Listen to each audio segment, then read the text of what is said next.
बिस्मिल्लाहिर्रहमानिर्रहीम अस्सलाम वालेकुम जनाब। ए पिंड का माहौल जनाब, देखो पिंडों में किस तरह जमीनों में पानी लगाया जाता है। ए देखो जनाब, यह सारा सिस्टम है जनाब। पीटर चल रहा है नाल जनाब, है ट्यूबवैल है। हाँ जी, तो देखो माशाल्लाह बड़ा खूबसूरत नज़ारा है, सब्जा होंदा है। वैसे भी इंसान की निगाह वास्ते, सेहत वास्ते बड़ा अच्छा होंदा है। माशाल्लाह देखो पानी है बड़ा ताज़ा साफ सुथरा। हाँ जी, यह पानी जनाब देखो जा रहा है, इस तरह पानी लगाया जाता है। हाँ जी, यह पानी हूँ जा रहा है राइट साइड से, देख सकते हो। तो इस तरह फिर यह पानी जोड़ा है, for example Jinnah left side से लगाना है, सामने वाली जमीन लगाना है, फिर इधर मट्टी का लगाई है, इनू खत्म कर देंगे, इधर रस्ता खोलेंगे, इधर बल मार लैनगे।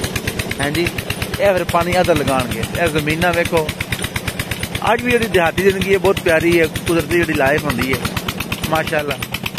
सारा माहौल देखो, नाल कमाल की फसल है जनाब।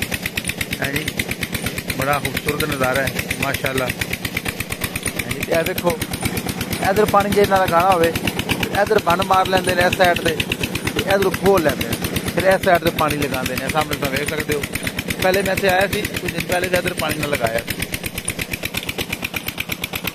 माशाल्लाह जनाब देख सकते हो, इस इधर आए हम साइड से, तो माहौल दिखाने इतने जनाब भाई दी खाद शाद पा रहे हैं अपने जमीनों के हवाले नाल, लगे ने अपना काम काज करन। अभी पानी लगाया ने। हाँ जी, तो यह देख सकते हो सारा माहौल जोड़ा है माशाल्लाह, खाद शाद पा रहे हैं जमीन। हाँ जी, कनक जी होंगी है गंदम, ये वास्ते बिल्कुल ताकि अच्छी फसल हो। खाद नहीं मिलती लेकिन मैंने की है माशाल्लाह। और उत्ते यह जड़ा है सारा एक सिलसिला है माशाल्लाह।